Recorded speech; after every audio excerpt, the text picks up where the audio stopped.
Oh, yeah! Welcome to the FTW podcast, the wrestling world in all its laughable glory. Tonight is episode number 143, coming to you live on December 11th, 2012. My name is Harrison, and with me tonight is Joe. Say hello, Joe. Ahoy, ahoy, ahoy! Rob. Say hello, Rob. Hey. And Garvin is manning the boards. If you're listening through iTunes, YouTube, or your favorite podcast player, make sure to check out theftwpodcast.com for more about us and how to get involved in upcoming discussions. You can find out about us on Twitter and Facebook. All those links are listed right there on ftwpodcast.com. For those guys listening live at ftwlive.com, glad you can make it. Look forward to hanging out with you guys for a bit. All right, so let's jump into a little TNA news. We're just going to start off right here with, you know what, before we get to Final Resolution, we had Thursday Night Impact. Now, I know it's hard to kind of grade Impact and say how was it as a go-home show, because it seems like every time that we do it, it's kind of like either or type of thing. But the one thing I do want to single out here, Rob, is it's the X Division title. I mean, we had... Lo and behold, folks, we had a build-up to the X Division title before a pay-per-view. How about that? And it was probably the match of the night. I mean, Kenny King had an awesome match in that triple threat match. And to see him win, beating Kid Cash and Zema Ion was fucking amazing. I mean, it was probably... I said this... I touched on it briefly in the pre-show that happened after Impact for the pay-per-view. This was probably the best Kenny King match I've seen during his tenure in TNA. He was really on the ball and just knocked it out of the park. And yeah, like you said, it was nice to see some build-up to a title match. Yeah. No, hands down. It was one of those things where... yeah, it was definitely surprising to have it instead of being like, okay, hey, look at that, we're having an X Division title on a pay-per-view. The other thing that should bring up is, well, I mean, Velvet Sky. I mean, Oh no, go on, Rob. She's coming back, and Taz nearly had a heart attack as he went through the introduction for her. Pigeons everywhere, loose. Everywhere, feathers down, everywhere, flying. Yeah, but what a waste of a segment. Oh, it was such horrible. a waste. It was a god-awful segment, and this was something else that Garvin and I touched on in the pay-per-view pre-show. I mean, granted, the segment was kind of going downhill anyways because they brought Tara out, and Tara, they're forcing a stupid gimmick down Tara's throat at the moment. But they rushed out Velvet Sky, and rushing out Velvet Sky immediately took off focus off of Mickie James versus Tara, and now people are worried about, and now people are trying to figure out what is going on with Velvet Sky and everything. TNA missed a huge opportunity to just rush her out. They should have held back on that a bit. Yeah, you either should have done that at the pay-per-view itself, or you do that at the following Impact, the Impact after last week, because it just the placement, it had nothing to do with anything, and it was overall it was bad booking on TNA's part. I'm glad she's back, but man, they wasted it. Yeah, it's one of those things, Garv, I agree with you that it's a terrible, terrible location for it to happen. And preferably it would be not on the pay-per-view, but immediately after, because like we keep pointing out, TNA tends to use their pay-per-view names for a reason. So Final Resolution, and then we have a new person. It doesn't really fit very well. And yeah, I know that's a loose and kind of a weak reason, but, you know, it's better than bringing her out like they did. The other thing I wanted to bring up is, too much Hogan. I mean, we're all in agreement of that, right? I mean, we had Hogan throughout this entire show. And when he was first doing this kind of thing where he was coming out, I want to say 3-4 months ago, and he was in these little segments here and there, it wasn't that big of a deal. But now, does it feel like we're just being suffocated with the guy? Yeah, especially with the kind of soap opera bullshit that they're pulling right now. I mean,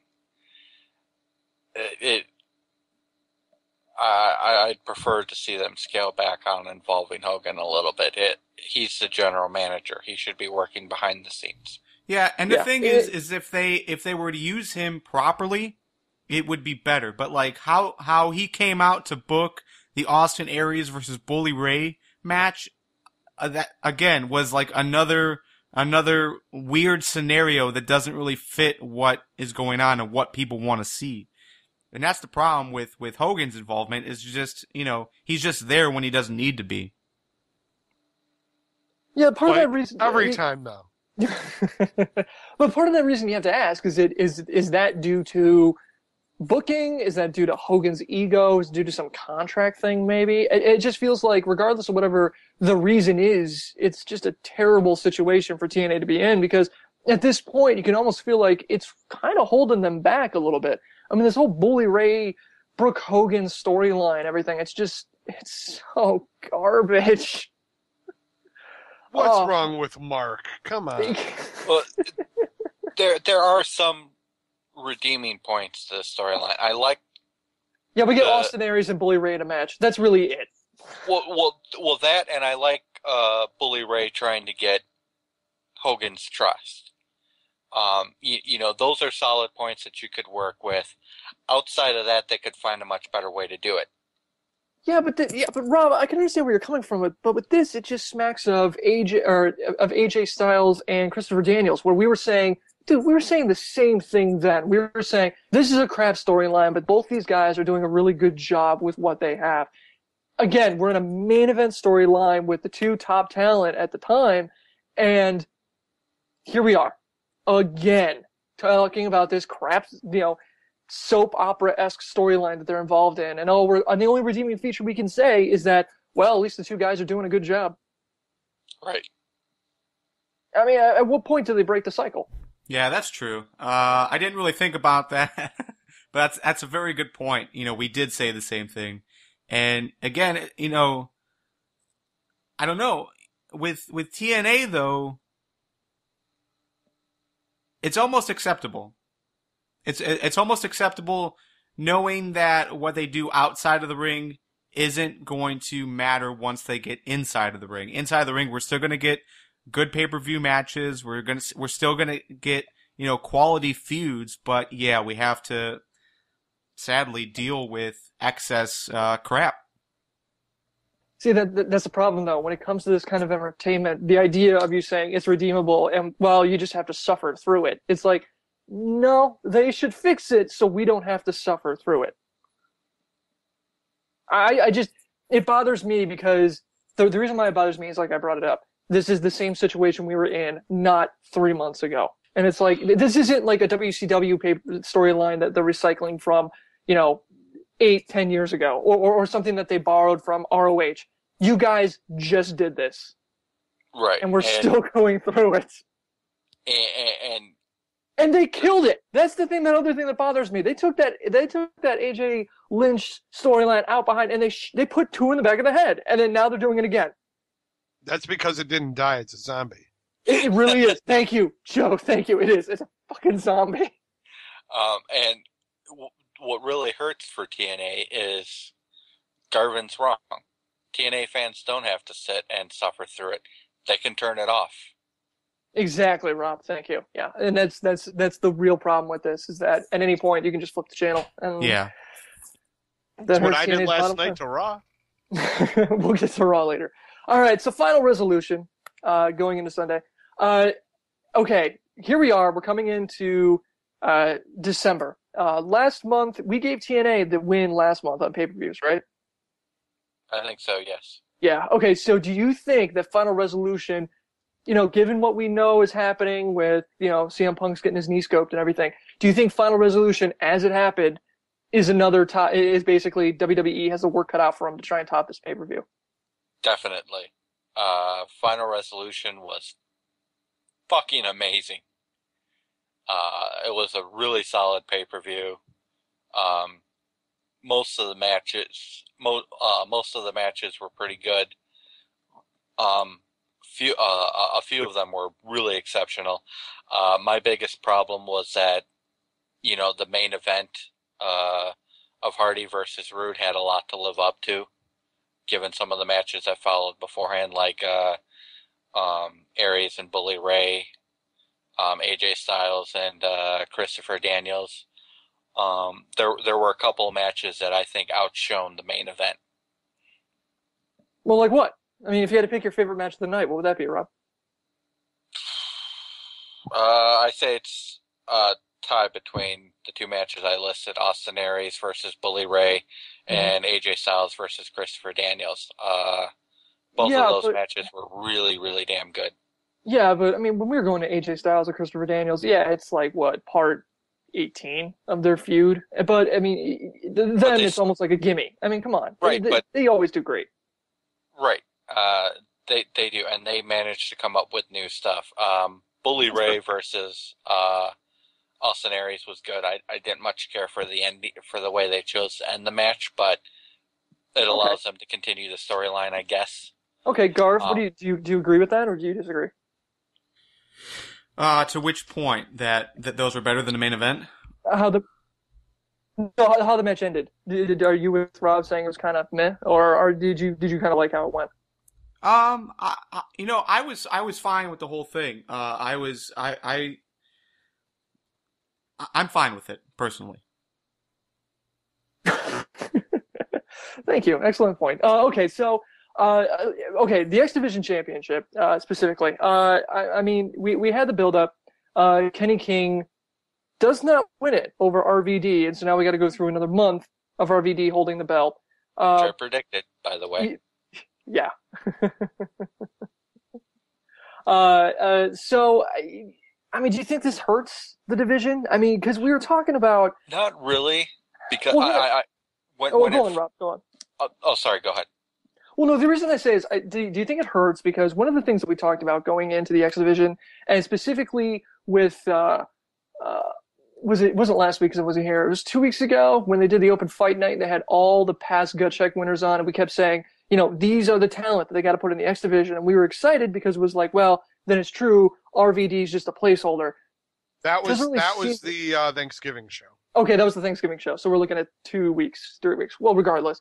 Anyway, doesn't seem like it's going to be the case. I mean, RVD is probably going to be holding this belt into the new year. So you don't think this really suffocates the X Division just a little bit? Not when the match first happened, I was worried about that. But I kind of like how TNA is going with stuff, because a little while after the match, they had a segment where TNA and a couple of the other commentators actually pointed out that on Twitter, RVD had given was very complimentary of Kenny King's skills and the match that they had. So I kind of like the idea of maybe they're using RVD to kind of push Kenny King. Not that he needs the help, but maybe they're going to use that to push forward and build from there. And as I look at the X Division, I think that the top two people for the X Division title at this point have to be either Kenny King or Austin Aries. And given the way he's been performing lately, I'd like to see Kenny King get the title. Yeah, I'm kind of okay with that. I mean, Garv, what do you think? Well, your original question was, is RVD suffocating the division? And the answer is no. It's not RVD that's suffocating the division. It's that TNA will not give them enough TV time to really push anything. So, has RVD been a great champ? Absolutely not. But has he really been given the opportunity to? No. I really love how you ask yourself very easy questions. But those were the questions that were initially asked. Yeah, those are your questions, sir. I'm just repeating. No, the last two were not. The last two were not. All right, so no, that's suffocating. The fact that him being champion. I mean, do you think him being champion, not he doing it, but would you think the X Division now would be a better place if Kenny King was holding the strap? No, I think it would be in the exact same spot as long as we're not getting TV time. You know, you need the TV time to show off the X division as a whole. Who cares who the champion is as long as they're not on TV? Okay, don't get worked up. It's all right. Yeah, if you're not going to do the knockout tag team titles, it doesn't matter who the champion is. Go Team Beard. But all right. But as far as this match goes, I was really happy with how it all turned out. You know, sure, I think we'd all love to see Kenny King hold the title. We'd all love to see someone else hold the title other than RVD, but at the same time, you know, you need some time to develop a guy like Kenny King, and for him to have 2 matches 2 weeks in a row, be on TV 3 weeks in a row, and then you don't see him again for months. I mean, that doesn't really build a guy. That's where a guy like RVD, who's already has his name value, that's where he comes in handy here. Hopefully, though, they expand this going into next year and into 2013. Hopefully that's a year that they give the X Division more exposure, and then we can see guys like Kenny King hold the title, give it back to Zema Ion, especially when Jesse Sorensen comes back. I think that's when you'll really see it come alive, but you need TV time first. Okay. That's a fair point. All right, so let's go James Storm and Kaz. This was one of those matches that, I mean, it just kind of, I don't want to call it filler, but it wasn't exactly something that we really wanted to see. How'd you think the match kind of, I mean, Rob, how do you think it turned out? I mean, were you happy with it? It was mostly filler, but it was still pretty good. I don't think Kazarian was anywhere near where he needed to be to present a serious challenge to James Storm, but overall the match was pretty good, and it did what it needed to do, getting the crowd pumped up and ready for the event. So in that measure, it was a success. Okay. Garv, how'd you feel about it? Opening match. I was confused by it because all the reports that we got, before that was that James Storm was injured, like he broke a rib or there's something wrong with his ribs. So that's basically the excuse of why he was left off the pay-per-view.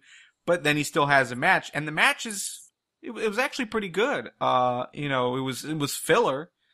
But if you had to give a filler match to anyone, I think James Storm and Kaz were the guys to go with. Well, and speaking on his injury, I heard, I noticed that Storm left his shirt on. He never took his shirt on. He never took his shirt off,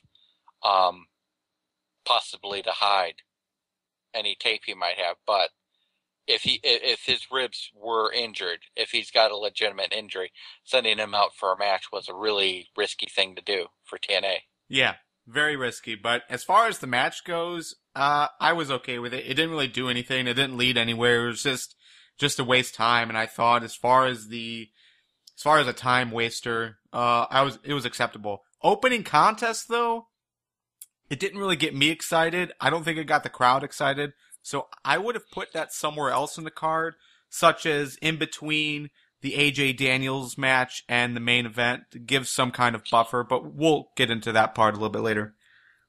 It got the crowd excited after Storm won and looked down at Kazarian and said, now before I was interrupted, I was about to say sorry about your damn luck. Yeah, I'm not saying... That got a huge pop from the crowd. Yeah, I'm not saying the crowd was dead for it. I'm just saying, out of all the matches on the card, I would have thrown something else there, like the X Division Championship, or even a Tag Team Championship would have been fine there. So, all right. So speaking of which, the Tag Team Championships. Last week, you guys basically ripped Chavo a new one, saying that he didn't like. He really hasn't grown. He hasn't really done much as far as his moveset or his gimmick or anything like that. You feel like he's just coasting at this point.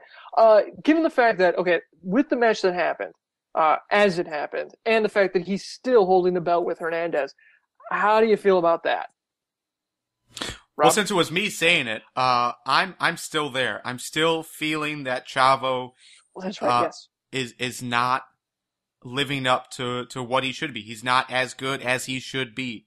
And this tag match was just an illustration of it. But at the same time, these aren't the best teams as far as chemistry goes.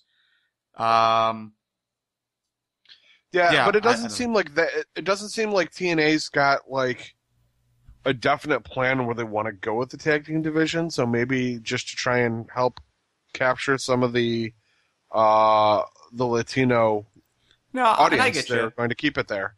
Yeah, I mean, there's been talk of them bringing in more luchador type stuff and some new guys, so it makes sense to leave the titles on them. No, and I'm cool with leaving the titles on them, but I just don't think the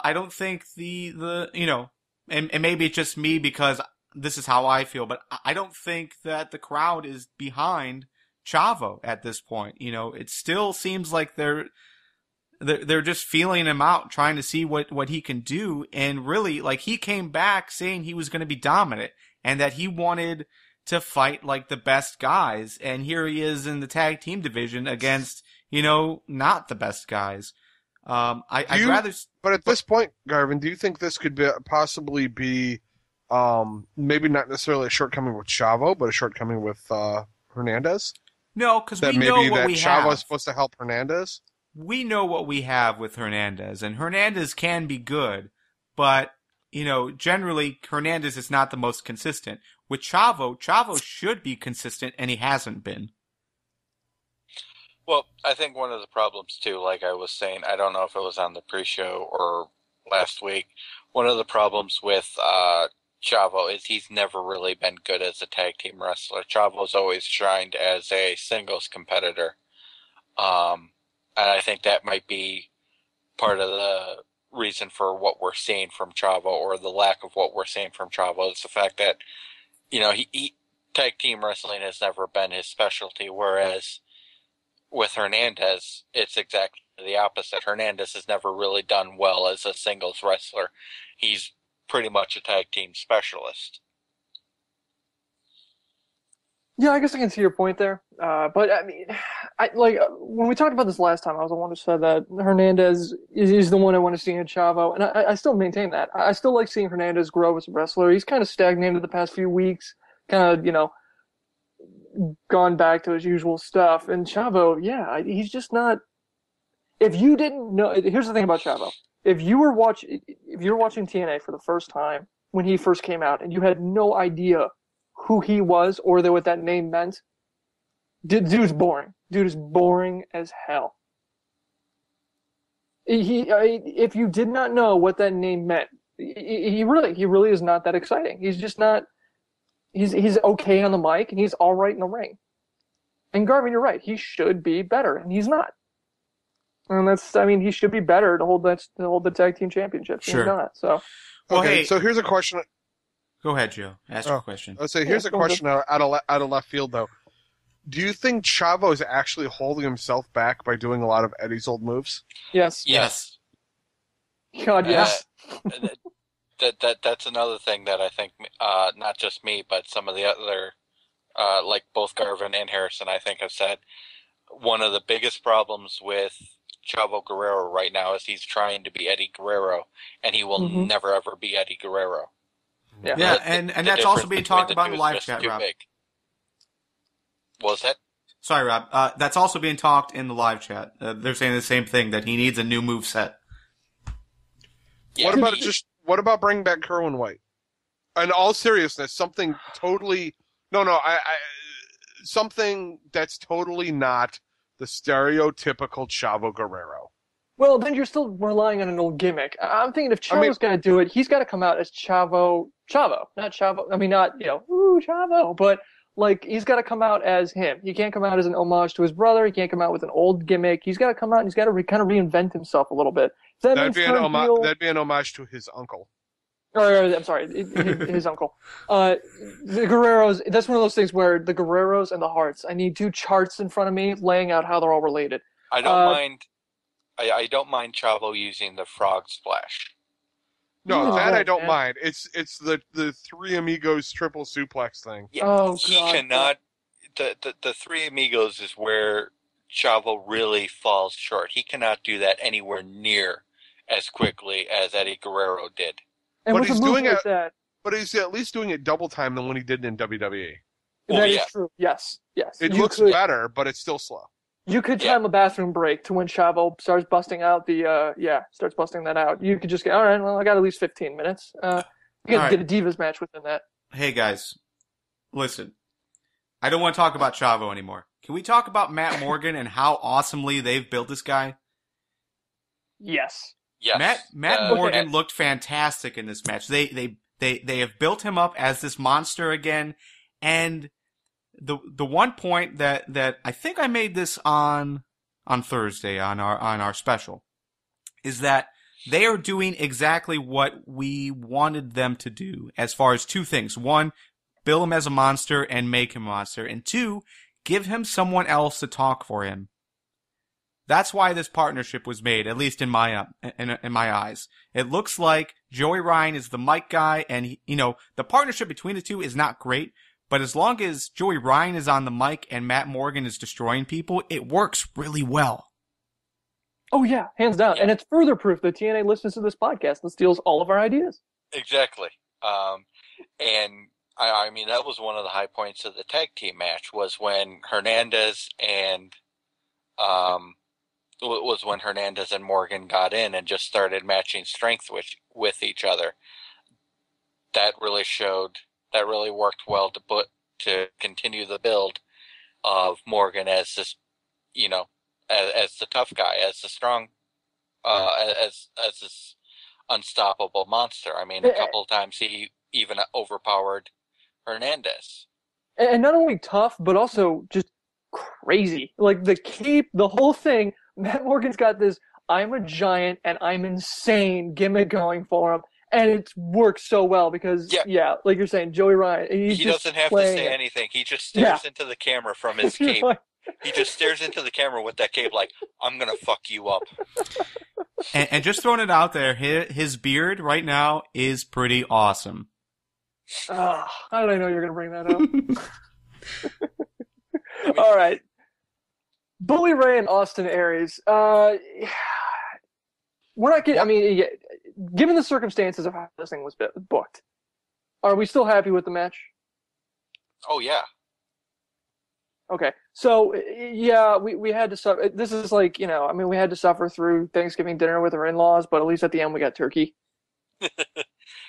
Kind of. I mean, I really liked the match. There was a lot of stuff about this match that really got me excited. Like, I marked out when Bully Ray pulled a drop kick out of nowhere. I'm like, holy shit! I mean, to watch Bully Ray do a drop kick was fucking awesome. A missile drop kick. Yes, a missile drop kick. And Austin Aries sold it so well, flying like halfway across the ring and getting tangled up in the ropes. Pulling out his own personal Dolph Ziggler with that one. And that's what I really like. That's one of the things that I really like about Austin Aries is that he can really, when a wrestler pulls out something new or when something needs to be sold, Austin Aries can sell it. I mean, anybody watching that match, you would think that missile drop kick could like destroy countries. That's like a piece in the Middle East. You just send Bully Ray out there and you drop him from a plane. Turn the whole thing into a parking lot. It was the only problem I had with this whole thing is, I mean, Austin Aries, I get the heel type of thing, but I mean, I really want to like the guy as a face because he is good, but he's also good as a heel. But then Bully Ray, I mean, here's the problem that we have here. Here are two guys who are, I mean, Bully Ray is amazing as a heel, and now he's kind of turning face. Austin Aries is also amazing as a heel, and he was okay when he was a face, but now they're in, I mean, do you see this feud between them kind of working for each other? Do you think Bully Ray could play an adequate face to Austin Aries, or do you think it's still going to be kind of weird? I think he can. I mean, Bully Ray's played the face before. We've seen teases of it. I mean, when he was still with Team 3D. He had been a face during the feud with his brother Devon. He was the face for a little bit when he pulled up Yeah. when he was talking about how Devon said, "Well, you know what? Screw the crowd. We're rich." Yeah. You know, and immediately switched the dynamic as to who was the face and who was the heel in that feud. So TNA has teased Bully Ray as a heel before. Austin Aries can be a great heel, but at some point in time, they're going to have to let Austin Aries be Austin Aries. They can't continue to keep him being a heel with constantly making jokes about Brooke Hogan. He's going to have to start. They're going to have to let him come out with his own stuff. Yeah, he's going to have to actually go at Bully Ray with it. I mean, you can't just keep bringing in the damsel in distress. Knockouts Championship. Mickie James and Tara. Rob, I mean, Mickie James is kind of thrown into this, and this is one of the things that we talked about when she came back, was like, I really hope that, now she's back, fantastic. Please don't give her the belt right away. How do you feel about this? I like the match. I really think Tara needs a new gimmick. They need to get rid of Jesse. Although I did enjoy watching Mickie James kick the shit out of him. That was probably the high point of the match for me. Other than that, when the two people who were I like that, Rob. Not when the two people who were booked for the match are going at it. No, it's when Mickie James is kicking the ass of a valet. That's solid. A valet. Valet. What else would you call him? No, that's a good term. He is her valet. Yeah, it's a good term. They don't have to be women. I don't think he's really her manager. But yeah, valet. It can be melee. I don't know. If he is her Tara's manager, her career is about to end. Yeah. I mean, he could be her valet. He could go get her car. Yeah, true. Overall, Rob, I agree with you. I think the match was good, but there's too many distractions happening. The first distraction is we both dislike Jesse. We also dislike how awkward Tara seems to be playing this role. And the thing is that's what I don't even know what they're building this feud on. It's just like Mickie shows up, Mickie gets title shot. That's all it is. What they could have done better was build up the idea of how much history these two have. These two have been in 3 different companies together. They have fought so many matches. There's so much to go in between these two. That's what they should have been pushing. That's what would have made this more interesting. But instead, we get Jesse Goddard's and whatever it is we got. Exactly. Mickie James and Tara have almost been rivals pretty much their entire careers. I mean, you've got a wealth of stuff to go on there. And I think you hit the nail right on the head, Garvin. It is awkward because you see stuff like Tara hits a couple of moves, and then being the wrestling veteran, she goes in to continue. She goes in to continue, and then, I've got to do this stupid fucking gimmick. Turns around and then forces herself to kiss Jesse and fool around with him. It's disrupting even to her. Yeah, it's disrupting to me too. It just made me so jealous. All right, now the moving right along, we're just gonna burn through the rest of this. TNA, Team TNA versus Aces and Eights. The fact that Team TNA got the win. Do you think this is kind of hurting Aces and Eights storyline a little bit, Rob? I mean, real quick, we just kind of where you see the Aces and Eights storyline a month from now, given it's kind of taken a backseat to this Brooke Hogan thing. Now they're losing matches. Do you think they're starting to slow burn this sucker away, or it was just a win? It's not a huge deal. I think it's just a win, not a huge deal. Aces and Eights needed a setback. The last time they had the team battle, Aces and Eights won. I see this as kind of evening the field. Okay, Garb, you agree with that? No, not necessarily. I think they're handling this poorly.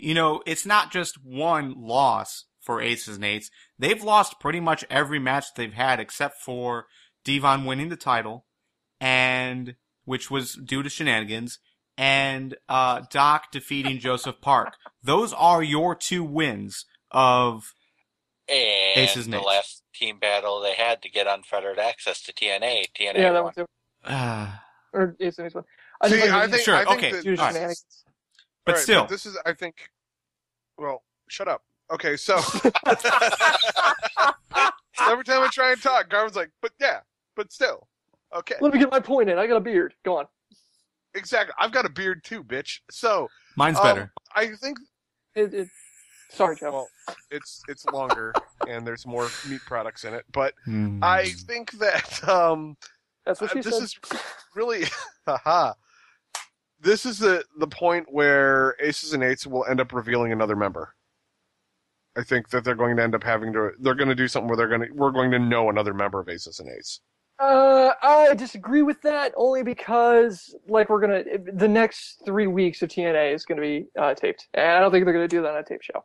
Because the internet would explode. I think if they're gonna do it, it's gonna be the next pay-per-view. Why? They did all kinds of other shit on tape shows. That's true. But since they've been going live for the past year, basically, I think we're going to have to wait until the next pay-per-view before we get that. I think they'll tease it, but I don't think they're going to actually reveal who it is. All right, so AJ Styles versus Christopher Daniels, part 5,000. Final thoughts on this match before we move on? I know we said it was an awesome match. These guys do spectacular stuff. Garv, what do you got? You got another comment for this one? Yeah, let me just clarify what I was saying before. I like the ending of this match because I wanted Daniels to win. I think that's the correct way to end this feud, or at least this part of the feud. I don't know about you guys, but I highly doubt this is the last time that these two are going to face. They're going to face again. Oh, hell no. Yeah. Oh, yeah. Hands down. You can't waste this talent. But generally speaking, as far as I can remember, and I'm not as big of a TNA fan as Rob has been. I've only been watching for 2 years now, but it always seems like AJ gets the better of Daniels. In just about every big feud, big match they have, it always seems like AJ is on top. So I like the idea of Daniels finally getting one over. I only think that's the case because Christopher Daniels is not main event material. He's not world championship material, sadly. I mean, it just seems like that's how he is. So it always feels that way because AJ defeats Christopher Daniels and then goes on to bigger and better things. And it just feels like then Christopher Daniels ends up teaming with Kaz, and then we have the Claire Lynn storyline. But the point being, I think that it's a perception thing. I don't think it's really. Well, I mean, Rob, are you with me on that one, or you think Garv is onto something? I'm with you, Harrison. Christopher Daniels, for some reason, just doesn't strike people as main event material, and TNA's fired him like 2 or 3 times. There's a reason for that. I forgot about that. All right. I completely forgot he was fired. World Heavyweight Championship. Wow. Here we are. Jeff Hardy, beat Bobby Roode. No one was. Was anybody really surprised at that? No. I wanted Roode to win. I still cannot believe that, Rob. You thought Roode was going to win that? You thought they'd take the strap off Jeff Hardy, 2 months after he won it? Yes, because you've got James Storm moving up now, and who better to pit James Storm against than Bobby fucking Roode? I guess Canyon. Who better than They'd have Canyon? to dig him out of the grave first. So? Well, Rob, that mistake cost you because the winner of the Final Resolution predictions is unfortunately Lee. Oh. Damn it. Son of a bitch. Yeah. Good job, Lee. So Lee won, which I think that puts him in the lead. So not only did he win the draft, he won the TNA pay. Well, I guess it's a good thing he's not on because all we'd hear is, right, oh, cheerio, that's right, chaps. Oh, much better than you. Ippy, ippy, ippy, ippy. As he goes off to chimney sweep, whatever the hell he's doing right now. All right, some TNA news. We do have a very large listenership in the UK. I really should not be making fun of them. Really That's should. Harrison at theftwpodcast.com. Come on, man. Don't throw me under the bus. All right, some news from TNA. Kenny King was officially added to the TNA roster, which I find surprising. I thought he was signed like a month ago. Signed, Well, yes, well, but we're talking about yeah. the home. We're taling about the website.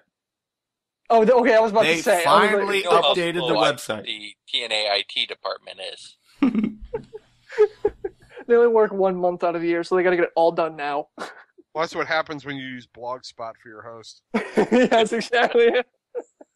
All right, Eric Young has announced that he has re-signed with TNA.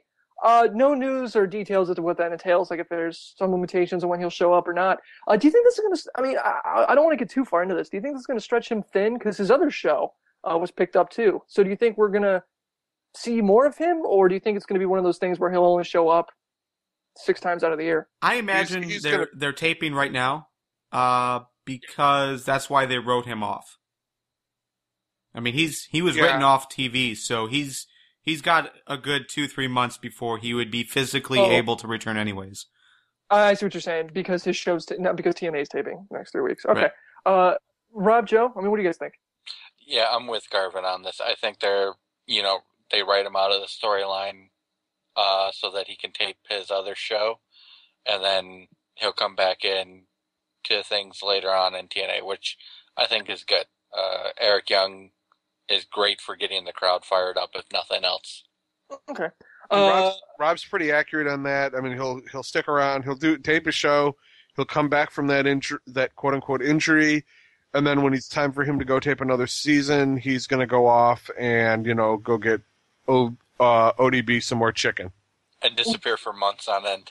Yep. I'm still continually surprised it's actually chicken. I thought it was like he was coming home with like a stripper for a 3-way or something, but go figure. Jesse Sorensen posted a photo on Twitter showing him super buff and in shape, which is awesome because a return is probably imminent. Now, the question I have for you guys is, do you think this is related to the 1-3-13 videos that have been popping up? No. You don't think that's related at all? You don't think they're going to be using that to tease him to come back? That's an interesting theory. I didn't think about that. Because I was thinking about it with the 1-3-13 thing, and then I saw in our thing that Jesse Sorensen's coming back, and I'm like, oh, wait, that would actually fit pretty well, because I can imagine bring him in the new year. That would let it fire under the ass of the X Division if they wanted to do that. Other than that, I can't think of anybody they could either bring back and have it be a big deal, other than maybe 1-3-13 is the day that we're going to find out who's actually behind Aces and Eights. Hint, it's Eric Bischoff. Well, 1-3. I mean, if you want to go 1-3-13, like I said, it's probably Chris Jericho. No, I'm kidding. We broke the code. Joe, waka waka. No, but with the blood references, somebody had said possibly Sting. I think it's a little too harsh for Sting. Yeah. The one thought could be Abyss. Right. Yeah, that's where I would. That's kind of where I'm leaning at the moment is Abyss. But if you look at the numbers, there was a suggestion on, I think it was it Facebook or Twitter, Garvin, or even Google Plus, that it was possibly Alex Shelley. Oh, Facebook. That was on Facebook. That was on Facebook. Okay. Yeah. So, 313, baby. It's Detroit. Well, that's a fair point. That is a good point. And there's only one of them right now. 1-3-1-3. Yeah, that's that would be pretty clever if that's how they're gonna do that one. The only drawback to that one is that Alex Shelley's been out of the U.S. wrestling for about 3 or 4 months, and right before he left, and we even heard, I don't know if you heard it, Garvin. I mean, we watched him wrestle a match for Clash Wrestling. Correct. And we trying to get to talk to him after or later on during the intermission, and he was even saying, "Yeah, I'm going to Japan." Right. So, but he didn't seem to change gimmick. So yeah. I think that it might almost be too jarring. You figure he probably would be practicing the gimmick over in Japan, and then bringing it over. Test it out to bring it over. Yeah, but for only like a few months though. I mean, that's a long way to go to workshop something. I would understand. No, that's to earn a paycheck. Okay, that's a fair point. No, I was thinking if he's gonna, all right, if he had a pretty good deal in Japan and it was worth it, I could see that. But we're starting to stretch it at that point. If he actually, he was one of the New Japan Pro Wrestling tag team champions. Yeah, that's true. Yeah, but overall, I like all of these options. I think all these options are awesome, except for Sting. I don't want Sting anymore. It's Undertaker. Could they form a new Nation of Domination? Another thought that was pushed around was the idea that it could be just another Ring King guy. Like as far as debuting, yeah. Yeah, I mean that could work. Or it could be Karma making a return to. Yeah, that was another thing. And okay, we should say Karma would be awesome, but she did go on record saying she would never return to TNA. However, we did hear that from Chris Jericho the month before he returned to WWE. So it is a possibility, but I think it's a long shot. If a wrestler needs money bad enough, they start rethinking, well, I'll never go to that company again. Watch, it's Angelina Love. Oh, that would suck so bad. And it's just that time of the month. That's why there'll be blood. Oh, come on, Joe. No, I think all these guesses work. Either way, this is the one instance where we can say it's not Undertaker, and I'm happy about that. Because every time WWE does one of these, it's always, it's Undertaker. So we don't have to do that this time. Yay! Yeah, because if Undertaker came to TNA, that would be Jesus H. Christ. Holy crap, man! You could hear the explosion from Vincent Kennedy McMahon if he sees that on TV. Boom! I mean, you would be able to see it from space. All right. Speaking of TNA, we need to send a special shout out to a new friend. You can find all of our TNA discussions posted on TNAinsider.com. TNA Insider is a TNA news site, which also includes a pretty awesome discussion forum. So keep up to date with the happenings in TNA at TNAinsider.com and with your favorite podcast, the FTW Podcast. And that was the week that was in TNA. All right, that is it. Thank you guys for tuning in. I do want to mention that we are in the holiday season. Unfortunately, Christmas will fall on a Tuesday night. Thank you, Jesus. Because of that, we're going to do the best of show. But we need your help. Some of you guys have gone through the past episodes and found clips and stuff that you liked, or in my case, probably didn't like. If you could just do us a favor, grab your favorite moments, the most infamous moments from these weekly discussions. Let us know what it is. Just timestamp it and everything. And we should be able to add. We want to be able to add this into a special best of, worst of episode. Garv, what do you got? Yeah, actually, one of the main things we're focusing on this time around is the best moments in TNA. Last week and the week before, we were looking for the best moments of WWE, and we got a ton. TNA, we've only received a few, and I know there's been a lot more awesome happenings in TNA in 2012. So if you have more, send them to us and let us know. Okay, excellent. Thank you. And that is it. That's the show. Check out theftwpodcast.com for more information about us and how to get involved in the future. There's even a support tab where you can click to donate, buy merch, as well as links to us on iTunes and Stitcher so you can rate us. We accept no less than 4 stars because our parents love us that much. Thank you, everyone in the live chat. You guys are continually bringing the awesome. We record every FTW podcast episode on Tuesdays at 8 p.m. Eastern. Even though Lee's not here, I have to say this, 1 a.m. Greenwich Mean Time at FTWLive.com. Make sure to tune in this Saturday at 1 p.m. Eastern right here at FTWLive.com for our TLC pre-show. Look forward to seeing you guys then, and see you next Tuesday. Playa.